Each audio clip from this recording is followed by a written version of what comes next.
Depuis plus de 20 ans, l'association Entrepreneurs du Monde œuvre pour l'insertion sociale et économique des personnes en situation de grande précarité et mène un nouveau projet, Un toit vers l'emploi.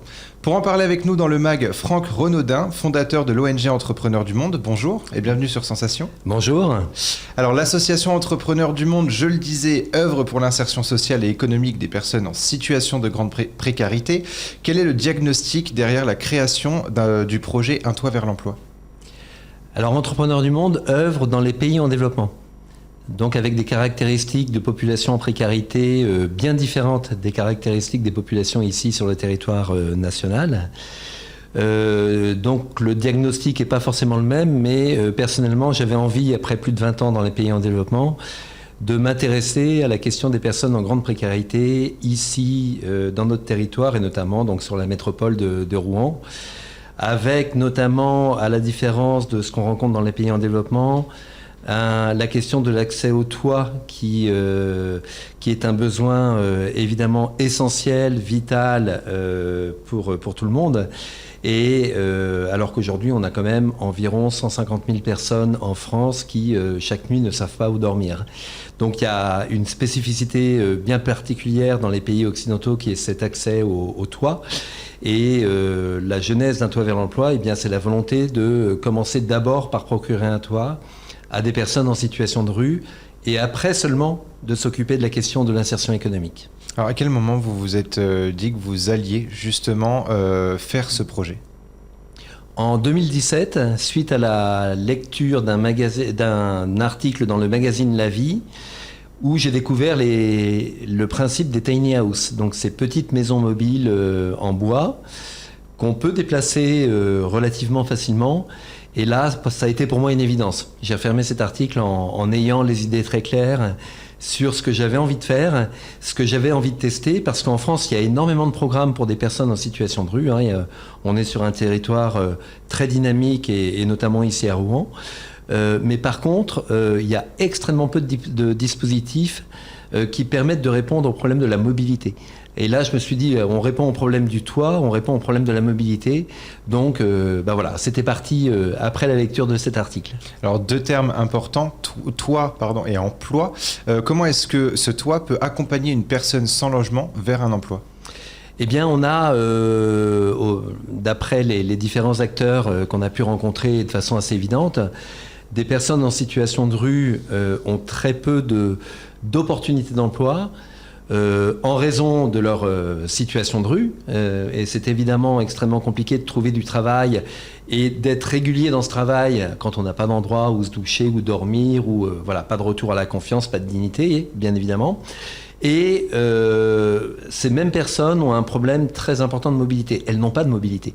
Généralement, une personne en situation de rue a très rarement un véhicule, pas toujours un permis de conduire, pas les moyens forcément d'aller prendre un appartement pour saisir une opportunité d'emploi quelque part. Donc là, en donnant accès à ces maisons mobiles et avec l'engagement de notre part d'accompagner les personnes dans leur mobilité en déplaçant les maisons, et eh bien, on pense qu'on va augmenter sensiblement les opportunités qu'elles pourront saisir. Alors vous y répondez un tout petit peu depuis tout à l'heure, on va être beaucoup plus concret. Qui sont les bénéficiaires de ce projet ? Alors aujourd'hui, c'est un pilote. Donc aujourd'hui, on a deux bénéficiaires pour le moment pour les 2 premières maisons qu'on a reçues au mois de janvier. Et sur ces 2 bénéficiaires, un seul habite la maison parce qu'aujourd'hui, elles ne sont pas encore équipées, notamment en accès à l'énergie. Elles ne sont pas, on n'a pas encore l'accès à l'eau, à l'électricité, on travaille sur tous ces aspects-là. On a été freiné évidemment par le confinement et du coup, notre priorité, c'est de les rendre autonomes et donc avec un accès à l'eau, à l'électricité, aux toilettes, dans les meilleurs délais. Néanmoins, Alexandre a fait le choix de vivre dans ces maisons, bien que non fonctionnelles, depuis le mois de février. Et donc les personnes à l'avenir seront les personnes qui nous seront référées par l'ensemble des partenaires du territoire qui travaillent avec les personnes en situation de rue. Donc vraiment, il y a encore une fois beaucoup d'acteurs qui croisent tous les jours des personnes en situation de rue. Et dès lors que ces acteurs pensent que la personne est suffisamment autonome pour intégrer ce type de logement, il faut être un minimum autonome et qu'elles ont envie de trouver un emploi, ce qui n'est pas le cas de tout le monde à la rue. Dès que ces 2 critères sont remplis, ces acteurs savent qu'elles peuvent nous référer des personnes. Donc du coup, aujourd'hui, on travaille pour les premiers bénéficiaires. Il y en a un d'eux qui nous a été référé par le restaurant social La Chaloupe, qui est géré par le CCS de la ville de Rouen. Vincent, lui, on l'a rencontré tout à fait par hasard. On discute un petit peu avec France Terre d'Asile. Il y a d'autres réseaux qui ont connaissance de personnes en situation de rue et qui s'intéressent à notre solution. Donc voilà, donc on aura un certain nombre d'ONG et d'acteurs sociaux partenaires qui nous référeront les personnes. Alors, qu'est-ce que vous leur offrez, entre guillemets? Est-ce qu'on parle d'une habitation d'environ 15 mètres carrés? À quoi ça ressemble? Où est-ce qu'on peut les installer? Alors ce sont des petites habitations, vous faites bien de le rappeler, mais néanmoins mieux qu'une situation de rue et parfois plus grande qu'un studio en dur, donc voilà. Donc 15 mètres carrés, éventuellement un petit peu plus, avec cette particularité qui est cette mobilité, mais surtout un très très grand confort. On est sur de l'habitat dans lequel c'est de l'habitat en bois, mais avec des cloisons qui font entre 15 et 20 cm d'épaisseur, parfaitement isolées, en bois naturel, donc c'est extrêmement confortable. Par rapport aux personnes qui craignaient l'effet bidonville ou autre, elles ont été très vite rassurées en voyant les 2 premières maisons arriver, qui sont vraiment d'un très grand confort. Donc voilà, c'est la grande particularité, encore une fois, c'est le fait qu'on puisse les déplacer d'un moment à l'autre. Et tout ça n'est pas gratuit. Dans notre offre, il y a cet accès à ce logement, mais contre un loyer, et un loyer qui est proportionnel au revenu. Donc si la personne a 0 revenu, eh bien au départ, il n'y a pas de loyer. Si elle est au RSA, elle a un loyer d'une centaine d'euros, donc à peu près 20% des revenus qu'elle touche. Si elle est au niveau du SMIC, elle passera dans ce cas-là à un loyer d'environ 200 euros par mois. Mais ce loyer est complètement flexible et baisse si la personne perd des revenus. Toujours pour les aider. Et de quel accompagnement les demandeurs d'emploi ainsi logés bénéficient-ils pour trouver du travail ? Alors pour le moment, on l'a fait de façon très pragmatique, c'est-à-dire que nos 2 premiers occupants, Vincent et Alexandre, on leur a proposé des activités chaque semaine dans un atelier bois avec l'atelier au fil du bois à Darnétal qui est partenaire du projet. Et on leur a proposé tous les vendredis de venir fabriquer les meubles de leur future maison. Et au gré de ces rencontres régulières, des contacts, du réseau, eh bien, au final, Alexandre a trouvé un emploi dans un EHPAD où il est actuellement en CDD pour une durée de 3 mois. Et Vincent est actuellement dans un chantier d'insertion lancé par Intermed sur le thème du maraîchage bio, qui est sa passion d'ailleurs.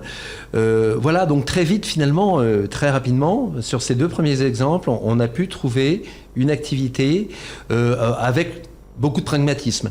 Mais pour ce qu'on prévoit à l'avenir, c'est l'ouverture d'un lieu d'accueil avec un local qu'on est en train de rechercher, lieu d'accueil dans lequel il y aura une écoute sociale, du référencement, un accompagnement à la recherche d'emploi et des ateliers thématiques pour que les personnes en situation de rue puissent venir tous les jours, si elles le veulent, trouver une activité, travailler le bois et demain le fer ou d'autres matériaux, et pour reprendre confiance, avoir un rythme de travail, une discipline de travail et augmenter très sensiblement leurs chances de saisir des opportunités d'emploi demain grâce à ce parcours d'accompagnement. Votre souhait, c'est vraiment d'aider le plus grand nombre de personnes en situation de précarité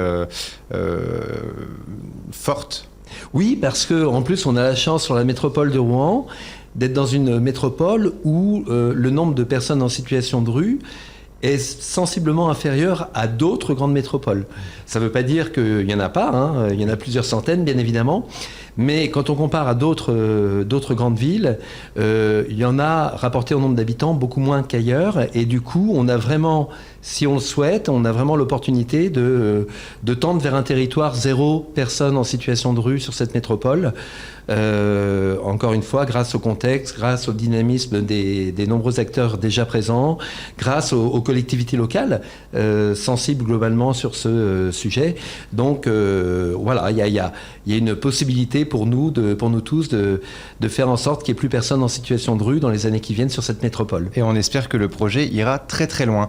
Merci beaucoup Franck Renaudin d'avoir été avec nous dans le MAG, et pour revoir ou réécouter cette émission, rendez-vous sur notre site et application Radio Sensation.